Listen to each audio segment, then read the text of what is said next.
Die Kopfhörer, die nerven mich. Überall Kopfhörer.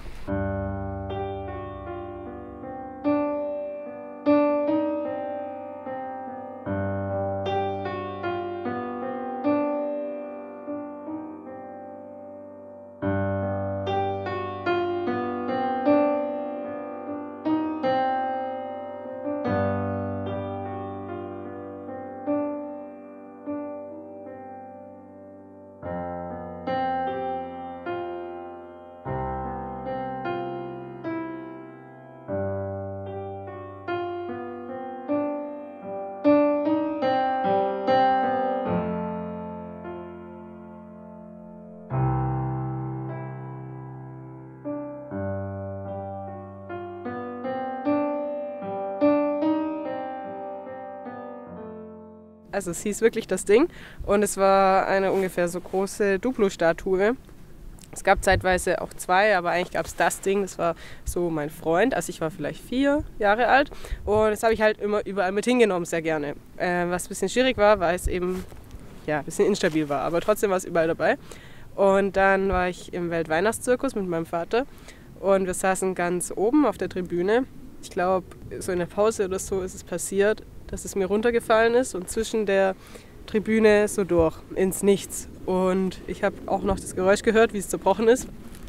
Ich weiß wirklich noch, dieser Moment, in dem es runtergefallen ist, wurde mir so klar, es wird nie wieder da sein, es wird nie wieder so sein. Ich glaube, vielleicht habe ich es auch versucht, Neues zu bauen, aber es war eher so seine Seele. Also es hatte ja auch sein Gesicht, davon hatte ich dann, glaube ich, auch keine mehr, von den Gesichtsbausteinen. In der Regel waren eigentlich immer die Leute hier aus der näheren Umgebung, aber mittlerweile hat sich das richtig rumgesprochen, die kommen von überall. Ich bin heute zum ersten Mal hier. Ich habe vorher noch nie was verloren, was ich nicht wiedergefunden habe. Also ich bin ehrlich gesagt nur als Begleitung von jemandem hier und ich glaube das auch erst, wenn ich sehe. Ich fahre 4 Stunden immer her, das ist aber eigentlich jetzt auch schon so Tradition geworden. Man trifft dann auch oft die gleichen Leute. Also ich habe wirklich Menschen getroffen, die kommen seit 20 Jahren, haben immer noch nicht gefunden und ist dann auch immer ganz schön auf dem Parkplatz, wenn man sich dann wieder sieht. Als wir dann hier an der Glör waren, da hat Luna den Igel wiedergefunden. Und als sie ihn gerade hatte, hat sie sofort wieder angefangen, ihn einzubuddeln. Das war richtig süß.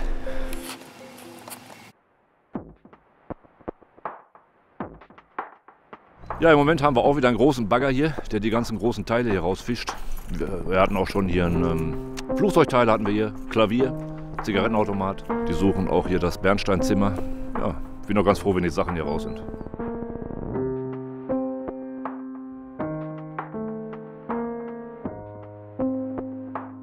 Ja, ich war letztens auf der Autobahn unterwegs, habe ich plötzlich so ein lautes Geräusch gehört. Da habe ich gemerkt, dass mein Auspuff abgefallen ist. Bin ich auch sofort angehalten, aber es war schon so dunkel, da habe ich es leider nicht mehr wiedergefunden. Ja, und deswegen bin ich ja jetzt hier und gucke. Und ich dachte, es kann nicht sein, dass man einen Locher, der ja eine gewisse Größe hat und auch ein bisschen schwer ist, einfach verliert. 2 haben zum Beispiel ihre Taschenuhr gesucht und beide meinten, das wäre ihre. Das war nicht so und haben sich da rumgezopft, aber es interessiert mich nicht, da halte ich mich raus. Das ist mit Handys so, das ist mit Ketten oder Uhren, da halte ich mich zurück. Er müsste theoretisch den ganzen Schrott hier sortieren nach Wert und den wertvolleren Teil der Fundbehörde bringen, weil das ein Fall ist, den nie jemand und erst recht nicht der Gesetzgeber vorausgesehen hat. So, sieht genau gleich aus. Das Ding gefunden. Gefunden. Das ist er.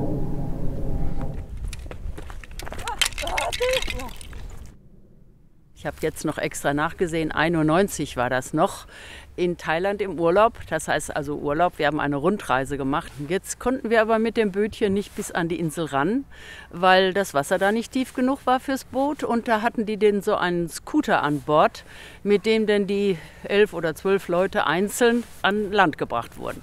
Ich stieg dann auch da drauf und dann war ich, glaube ich, sogar die Letzte. Und dann machte der Fahrer da so eine Kurve, wohl etwas scharf. Auf jeden Fall, der Scooter kippte um und wir lagen alle im Wasser. Also wir 2, der Fahrer und ich.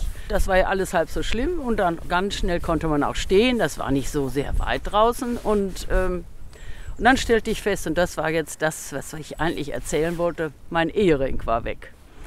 Und ich war ja so entsetzt. Also das brachte mich gleich zum Heulen. Und dann alle mutigen Männer, und das habe ich ja sehr bewundert, sind ins Wasser getaucht. Und da das Meer so ruhig war, das war also überhaupt keine Welle zu sehen, ganz ruhiges Meer, konnte man auch bis auf den Grund eigentlich sehen. Und trotzdem erzählten sie dann hinterher alle, sie haben mit den Händen so über den Sand gestrichen. Und, eine aussichtslose Sache. Ja, war aussichtslos.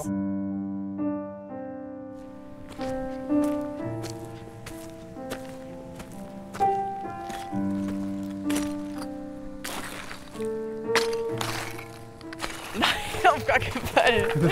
Als ob ich den jetzt vorlese. Nein. Wieso? Weil es voll peinlich ist. Ich will das nicht vorlesen. Bitte, tu mir den Gefallen. Ich werde natürlich nichts veröffentlichen, was du nicht autorisierst. Schlimm ist, ich lese den nicht vor. 2013 war ja wohl wirklich ein doofes Jahr. Ich glaube, du weißt, was alles passiert ist. Ich hoffe, dass meine Eltern sich nicht trennen und wir umziehen müssen. Als wir umgezogen sind, habe ich ihn dann irgendwie aus den Augen... Also ich wusste, glaube ich, vorher auch nicht mehr, wo er war. Manchmal wünsche ich mir, ich müsste das nicht miterleben. Aber das geht ja nicht. Naja, was soll's. Das Leben geht weiter. Ich hoffe für die Zukunft, dass meine Familie sich wieder beruhigt und ich nicht jeden Tag weinen muss. Dass mein Bruder eine Freundin findet und ich einen Freund finde, der mich liebt. Dass ich das Abi schaffe und einen guten Durchschnitt habe. Und dass mein Vater nicht nochmal einen Schlaganfall bekommt. Dass Oma nicht immer in der Nacht zappeln muss und rumlaufen muss. Dass einfach alles so wird wie früher. Bitte lass es so werden. PS, alles Gute zu deinem 18. Geburtstag. Jetzt darfst du endlich alleine Auto fahren. Und wenn du dich noch daran erinnern kannst, du wolltest mit Sarah nach Amerika fahren und Segway fahren. Viel Spaß und hoffentlich habt ihr das Geld zusammen. Ja, klug würde ich es jetzt vielleicht nicht nennen. Ist nochmal schön, den zu lesen, auf jeden Fall.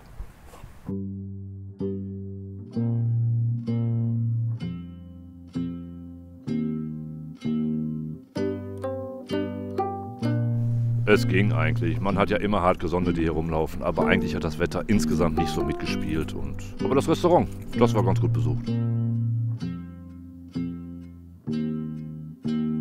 Ja, am Ende muss ich natürlich alles hier aufräumen. Überall fliegen nur Kopfhörer rum. Die wollen ihre Sachen nicht wieder haben.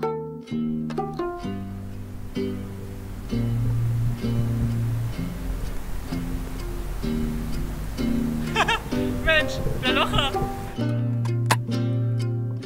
Guck mal, wir waren schon 30 Jahre verheiratet zu der Zeit. Wir hatten 61 geheiratet und das war 91.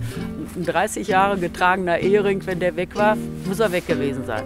Und du trägst ihn ja nie oder hast ihn nie getragen. Und da habe ich gedacht, dann nimmst du halt den.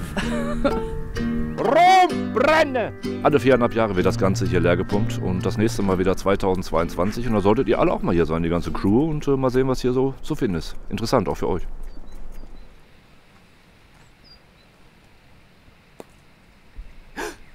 Tettetau!